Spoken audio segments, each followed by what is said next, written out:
کہ ایک انسان پوری دنیا کے انسانوں سے اپنے آپ کو حقیر سمجھ رہا ہے کہ میں سب سے حقیر ہوں، سب سے ذلیل ہوں. واقعی کہہ نہیں رہا ہے، سمجھ رہا ہے. اس لیے کہ کہنا اور ہے، سمجھنا اور ہے. ہم بار بار کہتے ہیں میں سب سے زیادہ حقیر ہوں، لیکن کسی مقام پر اگر ہمیں بیٹھنے کو اچھی جگہ نہ ملے تو ناراض ہو کے محفل سے نکل جاتے ہیں. کیا ہمارے لیے جگہ بھی نہ تھی؟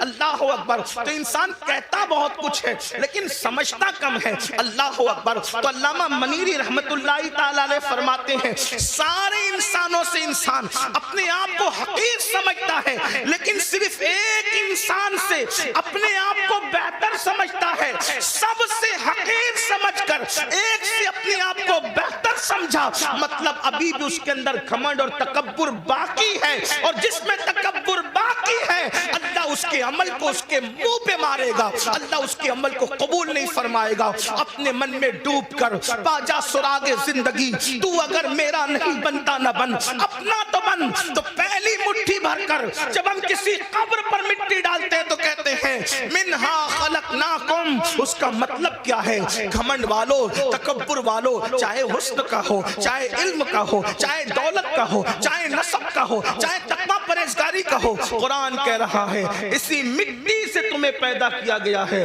منہا خلقناکم، اسی مٹی سے پیدا کیا گیا تمہیں، تخلیق کیا گیا مٹی سے. جس انسان کو مٹی سے بنایا گیا ہو اس انسان کو گھمنڈ کیسے زیب دیتا ہے؟ اس انسان کو تکبر کیسے زیب دیتا ہے؟ پھر اس کے بعد ہم دوسری مٹی بھر کر کے ڈالتے کہتے ہیں وَفِيهَا نُعِيدُكُمْ، اسی میں ملا دیے جاؤ.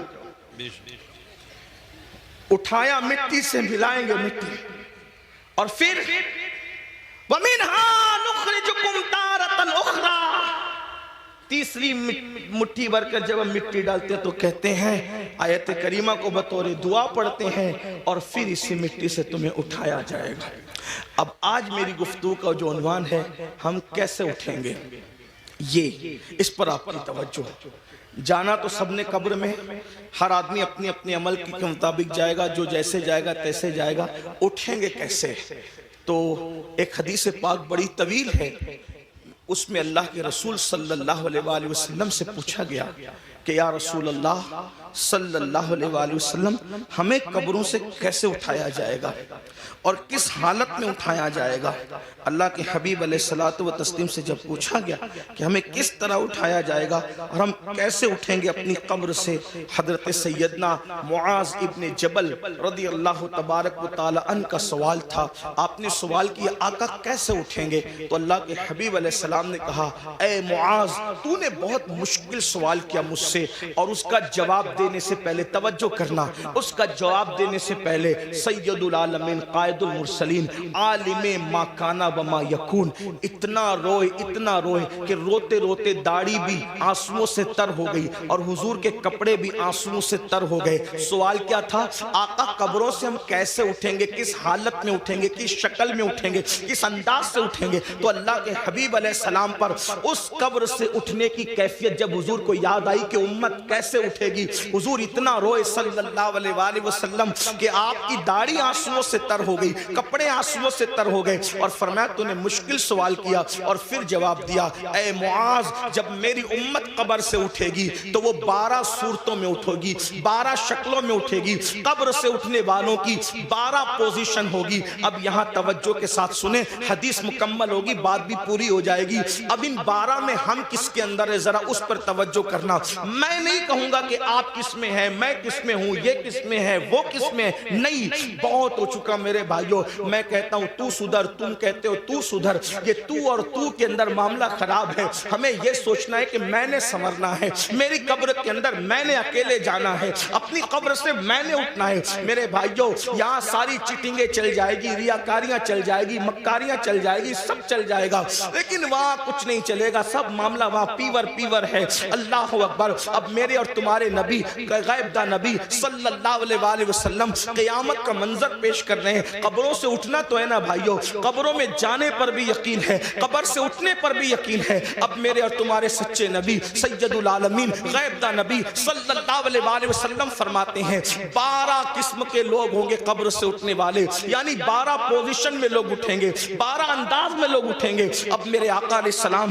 پہلے شخص کے بارے میں فرماتے ہیں اللہ حضرت حضرت سیدنا معاذ بن جبل رضی اللہ تعالی نے عرض کیا حضور بتائیں نا کہ کیسے کیسے لوگ اٹھیں گے؟ تو اللہ کے حبیب صلی اللہ علیہ وآلہ وسلم ارشاد فرماتے ہیں ایک ٹولہ قبر سے اٹھے گا، یعنی پہلا گروپ قبر سے نکلے گا، قبروں سے جو پہلا ٹولہ اور گروپ نکلے گا، آقا ارشاد فرماتے ہیں نہ ان کے ہاتھ ہوں گے نہ ان کے پیر ہوں گے، یعنی قبر سے نکلتے وقت، یعنی قبر میں جب دفن ہوں گے تو ان کا پورا وجود صحیح سلامت ہوگا، لیکن جب وہ اپنی قبروں سے اٹھیں گے تو ان کے ہاتھ بھی کٹے ہوئے ہوں گے، ان کے پیر بھی کٹے ہوئے ہوں گے۔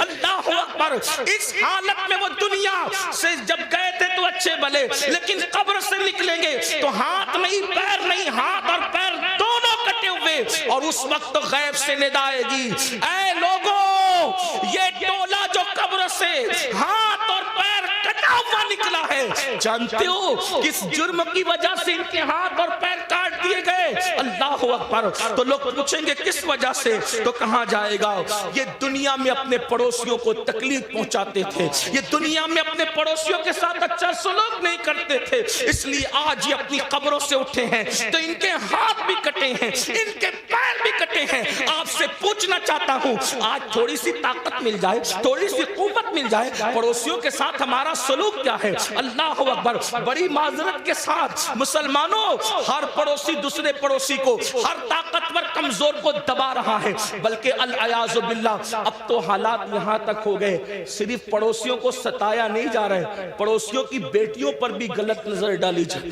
ان کی بہوؤں پر بھی اگر وہ کمزور ہے تو غلط نظر ڈالی جاتی، غریب ہے تو ان کی آبرو کا سودا کرنے کی کوشش کی جاتی ہے۔ مسلمانوں سوچو تو صحیح انجام کیا ہے؟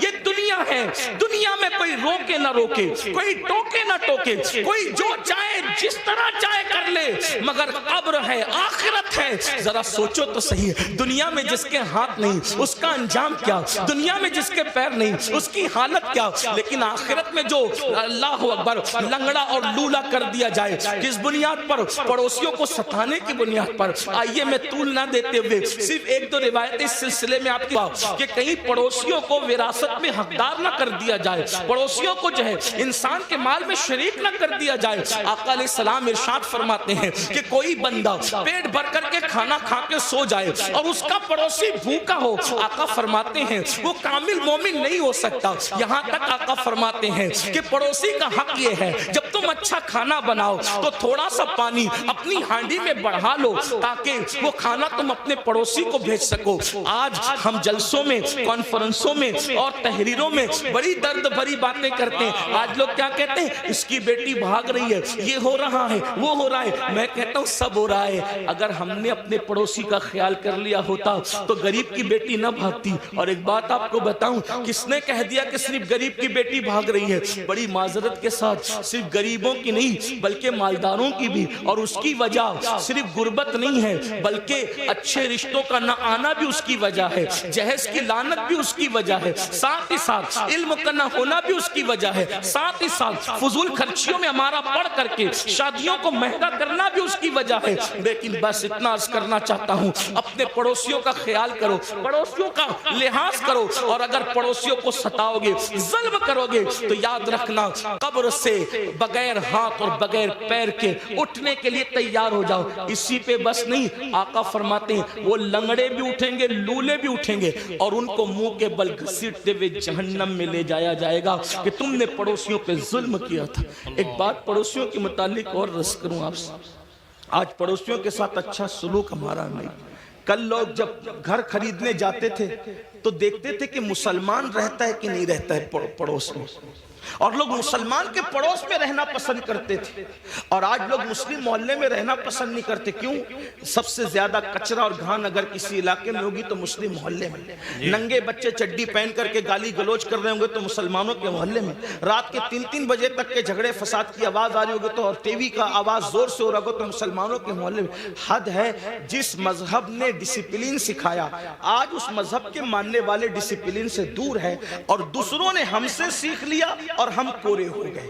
یہ رونا ہے، کوئی ڈسپلین ہماری زندگی میں نہیں۔ مسلمانوں سوچو تو صحیح، ہم کہاں ہیں؟ ہمیں اس سے نکلنا ہے، ہمیں اگر ہم دین سیکھنے آئے ہیں جلسوں میں تو مبارکباد کے مستحق ہیں، اور اگر ہم صرف بھیڑ کرنے آئے تو جلسوں کے اندر سیاسی جلسوں میں سر دیکھے جاتے ہیں، مذہبی جلسوں میں سر نہیں دیکھے جاتے، یہاں تو بدلنے والوں کی تعداد دیکھی جاتی ہے۔ اگر جلسے انقلاب نہیں پیدا کرنے، صرف رسومات پر ہیں، تو یہ قیامت کی نشانیوں میں سے ایک نشانی ہے۔ اللہ کے رسول علیہ السلام نے فرمایا قیامت کی نشانیوں میں سے ایک نشانی یہ ہے کہ لوگ دین سننے جمع ہوں گے، دین پر عمل کرنے جمع نہیں ہوں گے۔ اللہ اکبر، جلسے والے بھی خوش، خطیب صاحب بھی خوش کہ کیا ہزاروں کی بھیڑ تھی، لیکن کہتا ہوں یہ قیامت کی نشانی ہے۔ دل اس وقت تک ٹھنڈا نہیں ہوگا ہمارا جب تک کہ جیسے جلسے میں رات کے 3 بجے تک ٹک کر بیٹھتے ہو، اسی تعداد میں جب تک نماز فجر میں نہ ہو ہمارے کلیجے ٹھنڈے نہیں ہو سکتے۔ اس لیے کہ سروں کو گن کر سیاسی لیڈر تو خوش ہو سکتے ہیں، مذہبی لوگ اس سے خوش نہیں۔ ہاں شکر ضرور ہے کہ آپ آگے، اللہ کا شکر ہے، شکر کرتے ہیں، لیکن کتنے لوگ عمل کرتے ہیں، کتنے لوگ تبدیل ہوتے ہیں؟ تبدیل ہونے کے لیے سنو اور آج کے بعد عہد کرو پڑوسیوں کے ساتھ بدسلوکی نہیں ہوگی۔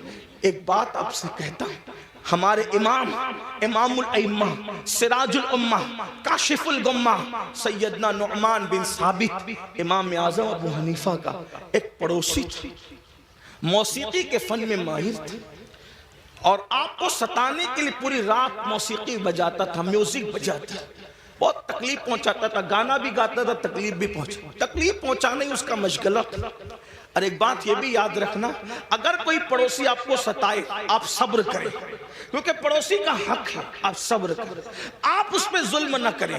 امام اعظم ابو حنیفہ رحمت اللہ تعالیٰ علیہ صبر کرتے تھے۔ ایک دن کسی نے اس کی کمپلین کر دی بادشاہ کی سپاہ کے پاس، بادشاہ کی سپاہی ہے، اس کو اٹھا کے لے گئے، اور جب اس کو اٹھا کر کے لے گئے تو امام اعظم ابو حنیفہ نے کسی سے پوچھا آج اس گویے کی آواز نہیں آتی؟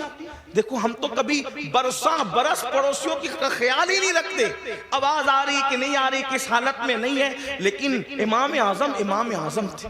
یہی تو بات ہے، دین مکمل دین ہے، دین مکمل نظام حیات ہے، دین مکمل جو ہے اللہ اکبر قانون زندگی ہے۔ امام نے پوچھا آج اس گویے کی آواز نہیں آ رہی ہے، تو کسی نے عرض کی خوشی خوشی حضرت اس کو تو پولیس اٹھا کے لے گئی، اس پہ تو کمپلین ہو گئی ہے، اس کو جیل میں ڈال دیا گیا۔ اب میرے پڑوسی کو جیل میں ڈال دیا گیا، آپ اسی وقت تشریف لے گئے، اور جانے کے بعد آپ نے فرمایا کہ میرا پڑوسی ہے، اس کو جیل میں کیوں ڈالا گیا؟ تو کہا آپ کو ستاتا تھا، گاتا تھا، میوزک بجاتا تھا، موسیقی بجاتا تھا، اس لیے یہ حال کیا گیا۔ فرمایا کوئی بات نہیں، اس کا میرا مسئلہ ہے، لیکن میں تو اس کو لے جاؤں گا۔ اور امام اعظم اپنے سورس سے، اپنی سفارش سے اس کو چھڑا کر لائے۔ رستے میں اس نے کہا میں تو آپ کو ستانے کے لیے کرتا تھا، آپ نے مجھے کیوں چھڑایا؟ فرمایا جو تو کرتا تھا وہ تیرا اپنا عمل ہے، مجھے پڑوسی کے ساتھ حسن سلوک کا حکم دیا گیا ہے، میں نے اس پر عمل کیا۔ قدم پکڑ کر کہتا ہے واللہ اگر کسی کو امام اعظم کہلانے کا حق ہے تو وہ ثابت کا بیٹا نعمان آپ ہی ہے۔